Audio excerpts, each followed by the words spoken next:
Assalaamu calaykum dhammaan walaalaha ku xiran barteena YouTube-ka. Jimco wanaagsan. Waxaan maanta rabaa inaan idin sharaxo qaabka aad u daawan kartaan musalsalka aan soo galin jiray YouTube-ka. Runtii cabasho badan baa iga soo gaadhay oo ay asxaabtu leeyihiin waxaad musalsalka intaad dabcan noo badhay oo aad soo galisay YouTube-ka kadibna aad iskaga daysay.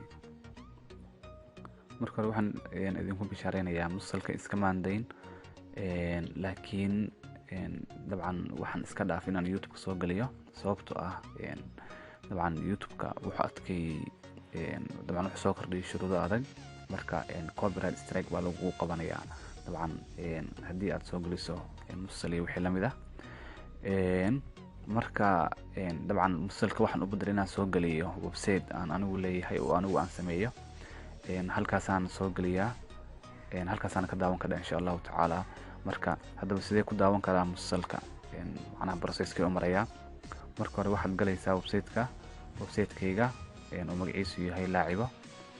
waxaad qoraysaa laacibo.blogspot.com kadib waxaad dooranaysaa qaybta musalsalada. hadda waad u jeedaan oo waa kuwan dhammaan xalqadii musalsalka xarigii jacaylka. insha Allah waxaan rajeynayaa inaad fahanteen oo hadda kadib halka daawan doontaan. Mahadsantiin.